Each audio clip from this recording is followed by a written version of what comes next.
ఇది తెలంగాణ ప్రజలందరూ కూడా తెలుసుకోవాలి. ఏమిటి అంటే ఈ సంవత్సరం ఆదివారం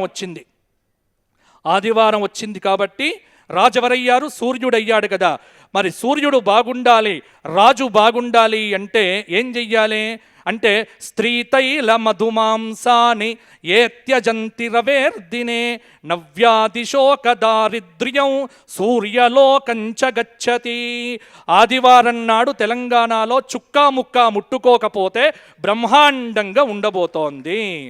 కాబట్టి చుక్కలకు ముక్కలకు ఆదివారం దూరంగా ఉంటే అధికారులు కానీ నాయకులు కానీ ఎటువంటి ఇబ్బందులు ఉండవు. ఎందుకంటే ఆరోగ్యం బాగుంటుంది, రాష్ట్రం బాగుంటుంది, భగవంతుడు అనుగ్రహిస్తాడు. ఇది శాస్త్రము చెప్పింది సుమా, నేను చెప్పట్లేదు సుమా, ఇది శాస్త్రంలో చెప్పినటువంటి మాట.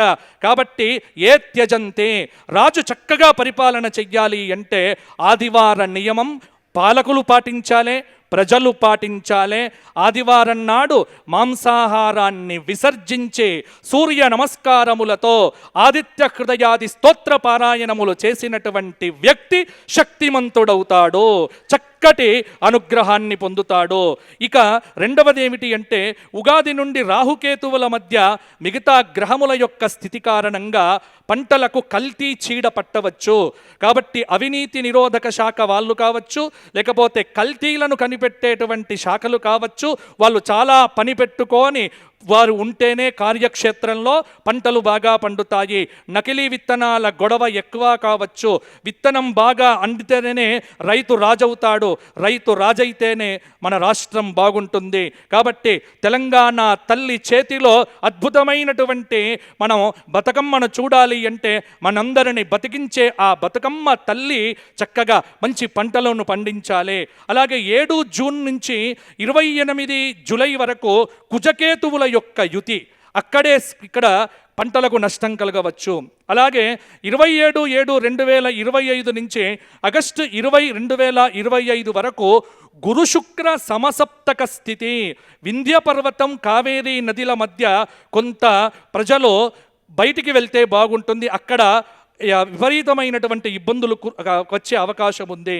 అలాగే జూన్ 13 నుండి నవంబర్ 28 వరకు మీనరాశిలో శని వక్రాన్ని పొందుతూ ఉన్నాడు. కాబట్టి వర్షం బాగా పడుతుంది కానీ పంటలు కాపాడుకోవాలి. ఈ సంవత్సరం ఎర్ర భూముల్లో పంటలు వేసే వారికి కందులు, మిర్చి, అలాగే ఎంతసేపు వరి అని కాకుండా మిగతా చక్కటి పంటలో వాతావరణ శాఖ అనుకూలతను తెలుసుకొని వేస్తే కనుక మృగశిర కార్త్రే, ఆర్ద్ర కార్త్రే చక్కటి వర్షాలు కూడా కురిపించే అవకాశం ఉన్నది.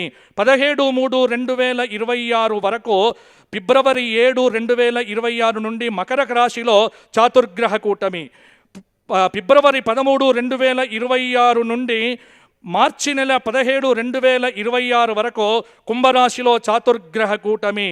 కాబట్టి ఇక్కడ గ్రస్తోతిత చంద్రగ్రహణము కొన్ని ప్రభావాలను సూచించబోతూ ఉన్నది.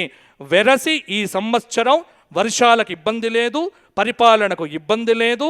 ఏమిటి అంటే ఎప్పుడు అలర్ట్గా ఉండటమో, బద్ధకాన్ని విడిచిపెట్టి పరిగెత్తుతూ ఉంటేనే అధికారుల దగ్గర నుంచి మంత్రుల వరకు, మంత్రుల నుంచి పరిపాలన స్వీకరించేటువంటి ప్రజల వరకు పరిగెత్తితేనే మనమందరం బాగుంటాము. రిలాక్సేషన్ మోడులోంచి బయటికి వచ్చి బద్ధకాన్ని విడిచిపెట్టి భగవద్ అనుగ్రహాన్ని పొందుతూ కనుక చేస్తే ఈ సంవత్సరం బ్రహ్మాండంగా ఉండబోతోంది. ఇక గ్రహణాల విషయానికి వస్తే సంపూర్ణ చంద్రగ్రహణము సెప్టెంబర్ 7వ తేదీ 2025 పూర్వ ప్రోష్ఠపద నక్షత్రంలో కేతుగ్రస్త సంపూర్ణ చంద్రగ్రహణము రాబోతోంది. ఈ గ్రహణం కూడా మనకు తెలంగాణకు కొద్ది మంచి ఫలితాలనే ఇవ్వబోతోంది. అలాగే విశేషమైనటువంటి రాహుగ్రస్త చంద్రగ్రహణము మార్చి 3, 2026 పూర్వ ఫల్గుని నక్షత్రయుక్త రాహుగ్రస్తోదయ చంద్రగ్రహణము. ఇక్కడ కూడా ఈ గ్రహణము కూడా అంటే వచ్చేటువంటి గ్రహణాలు కూడా మనకు తెలంగాణకు మంచి ఫలితాలే ఇవ్వబోతూ ఉన్నాయి. సరస్వతీ నది పుష్కరాలు 15/5/2025 వైశాఖ బహుళ తదియ గురువారము నుండి మిథున రాశిలోకి గురువు అడుగుపెట్టడం వల్ల సరస్వతీ నదికి పుష్కరం రాబోతూ ఉన్నదే. మరి భారతదేశంలో సరస్వతీ నది ప్రవహిస్తూ ఉన్నటువంటి ఏకైక చోటేమిటి అంటే మా తెలంగాణలో కూడా ఉంది ఆ వైభవం. మీరు కుంభమేళాకు అక్కడికే పరిగెత్తాల్సిన పని లేదు. తెలంగాణలో కూడా కుంభమేళా చెయ్యవచ్చు.